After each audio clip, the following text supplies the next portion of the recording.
feedback.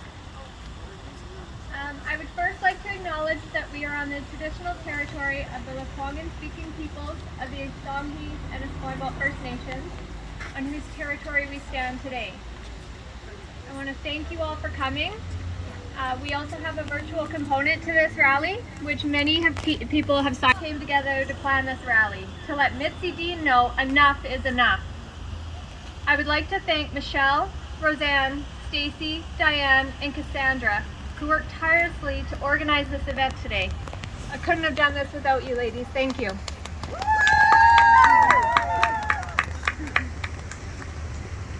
I'd also like to thank Dion, who's helped us along the way. Again, we couldn't have done this without you. You're amazing. Thank you.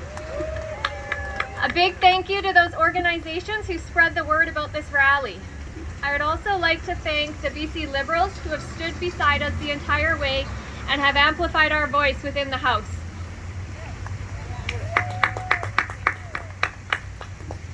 We are here today to let Minister Dean and the BC NDP know that we are not backing down, and they need to stop, consult, and listen to the concerns regarding the elimination of individual autism funding and the new community family centers, formerly known as hubs.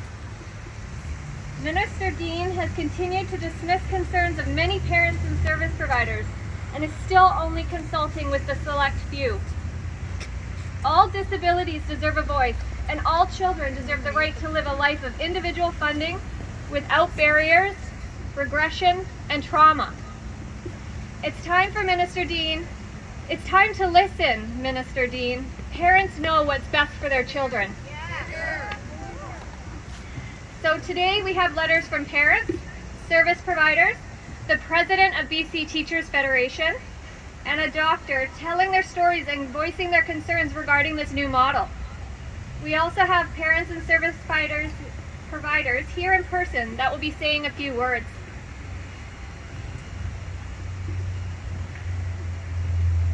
There are still more questions than answers, and parents are concerned how this is going to affect their children's day-to-day life, including learning and behaviors at school.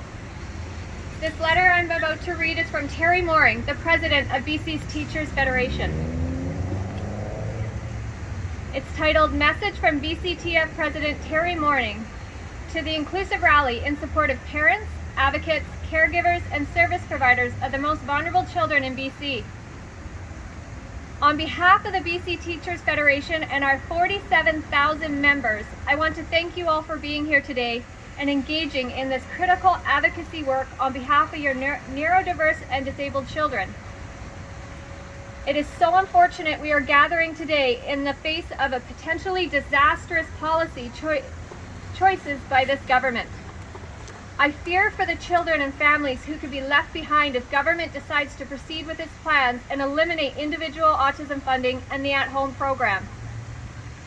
Teachers and families know that all children benefit from routine, structure, and a sense of familiarity.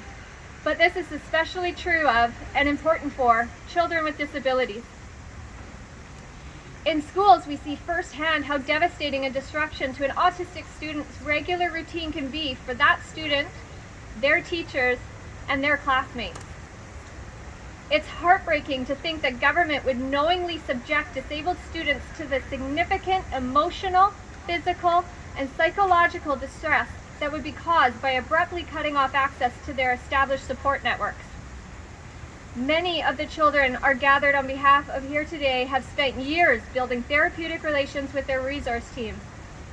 They rely on those supports and their established routines more than policymakers could ever understand. Does government not realize that such a decision would have a significant ripple effect in our schools too? It's not just the affected students and their immediate families that would suffer, but also their peers, teachers, and school support staff. That's why BC teachers stand with you and amplify your calls. Your calls are being made loud and clear. It's time for the government to listen. The MCFD must stop, consult, and listen. Stop the planned clawback of individual funding for children with autism. Stop the plan for the Made in Ontario hub policy that serves only to underfund an already underfunded system. stop putting families in a position of having to compete for scarce resources. All children with disabilities deserve support both in the community and in our schools. Listen to families. Listen to Indigenous leaders. Listen to disability advocacy groups. They will all tell you that these children and their families deserve to have a say. They deserve to have a choice. There is a long history in BC of inadequate support to neurodiverse children and youth, both in terms of community service and in our public schools. We call on government to engage in meaningful consultation with families and to give families the choice to remain with service providers and supports where relationships have been established. We call on government to be transparent about these changes. Where is the evidence-based rationale for these changes? Where is the evidence and data that shows the hub system is a better model to deliver critical services to children and families? Government must listen to our shared concerns. Listen to the experiences of children and families. Commit to doing better. Government must stop with the political pandering and do what's right for our kids. All our children deserve much better. In solidarity, Terry Mooring. Thank you, Terry, for writing that.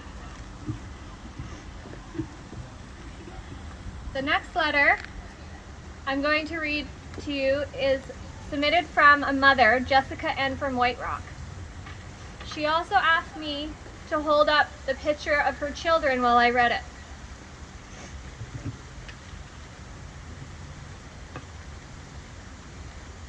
Look at my children in the face and tell them that you are going to take away their trusted service providers and replace them with strangers and put them in a strange environment that neither one will adapt to. I'm waiting. Can you?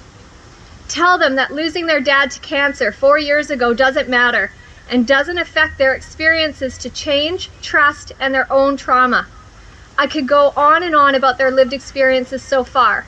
It is taking them a significant amount of time to trust their current service providers, and I refuse to let this go by the wayside. To the Minister of Children and Family Development, you are and will cause detrimental effects to my children and many others. You quote that your plan is trauma-informed. I find it ironic that you state this, because what you're doing is literally the opposite. You are and will cause immense amounts of harm. I'm not using this word lightly either.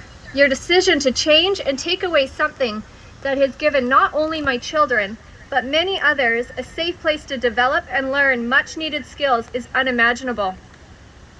Whether it's speech, OT, BC, BI, horse riding therapy, physiotherapy, counseling, tutors, music therapy, respite, and so many other types, they all matter to the very families and children using them. They have all worked hard to creating safe, comfortable, and trauma-informed spaces for many, many neurodiverse children and youth. You say you're listening, but you're not. You are not putting yourself in my children's shoes and experiencing what they are experiencing and seeing them as humans who have a voice and legitimate connections to their current service providers. Your platform is not based on anything other than your perceived idea of what you think they need. You aren't them. You do not know or understand what they need or don't need. If you ask my children if they would like a new therapist in any of those areas, they would say or show you no. They would express themselves through emotions of crying, screaming, and self-injurious behaviors. It would erase all of the progress that they have made. That's what would happen. You forcibly making my children and other children change in a few years will still be the same outcome as mentioned above. Negative. Have you ever worked or spoke with a family about transitions, how transitions are for them? Are you that blindsided that you think time would make this easier? I can tell you with confidence that giving us time to adjust is not going to change the outcome for our children who are neurodiverse. Change and transitions outside of necessary things aren't productive and can benefit our children and youth. Stop. Just stop and listen. Actually listen to the ones who will be affected by this. Stop and really consider our children and youth who are already receiving trusted therapy. Keep individualized funding. Keep home program ensure families can carry on with their much-loved service providers and connections. Do ensure access to funding is available for all children who are neurodiverse.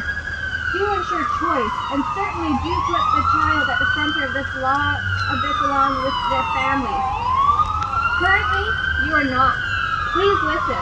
We are extremely disappointed and disgusted with the decisions that have been made. I and we will not stop until this is amended and fixed.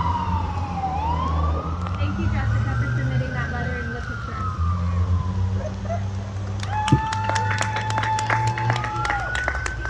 So, the next speaker, I'd like to introduce Diane Pierce and her daughter, Madison.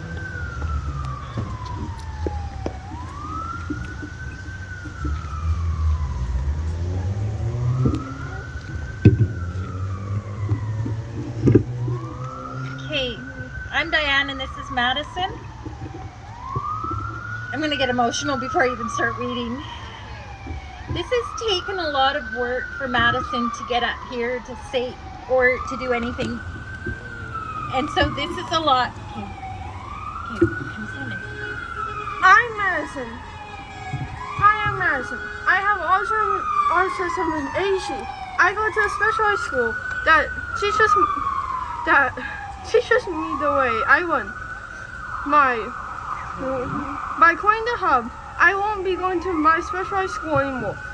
In the school, I get help with math, reading, and writing.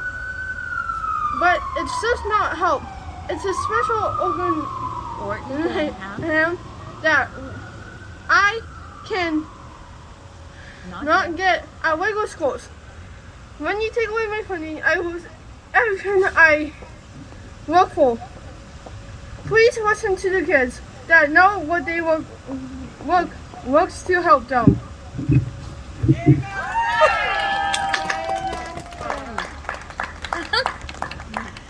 I'm so proud of her right now. I'm trying to cry. You're gonna cry? It's my part. It's hi everyone. Thank you for coming or joining us on Facebook Live and Team Meets.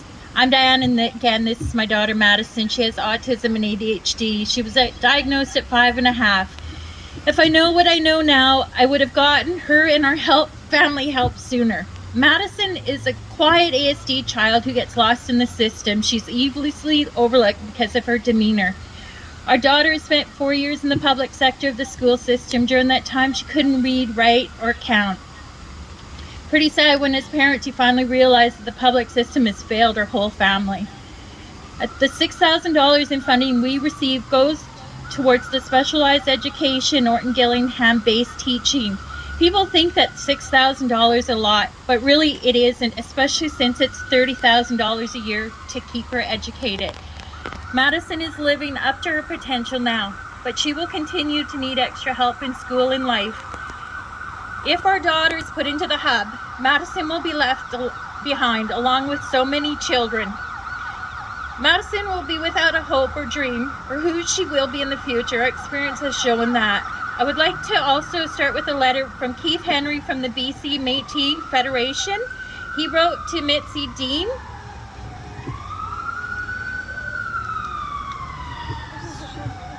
It's okay. Okay, this is where the glass is needed. Okay, dear Minister, as the president of the BC Métis Federation, I'm writing you today on behalf of the Métis children and families that rely on individual funding to support their children's growth and development. The recent development of the hub that has taken between families and service providers, we as Métis people within our community and membership wholeheartedly reject this proposed plan. As Indigenous people, we do not agree with the government determining our needs or how best to address them. This should be done through our proper engagement and due process, which you well aware of in our current position. Our membership nor partners, communities has not been consulted on any of these changes or in this new framework.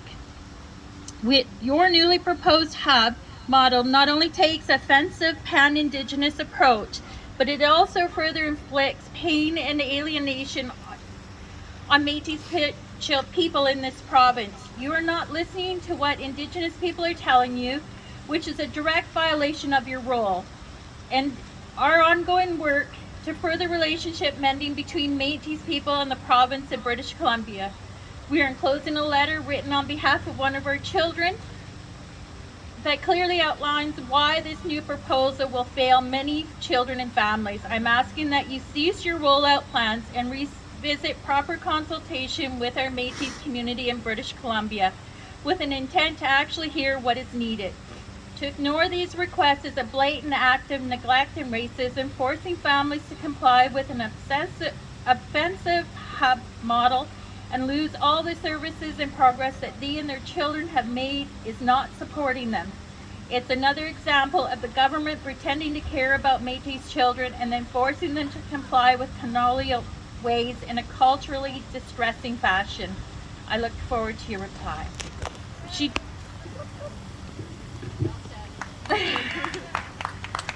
Thanks, guys.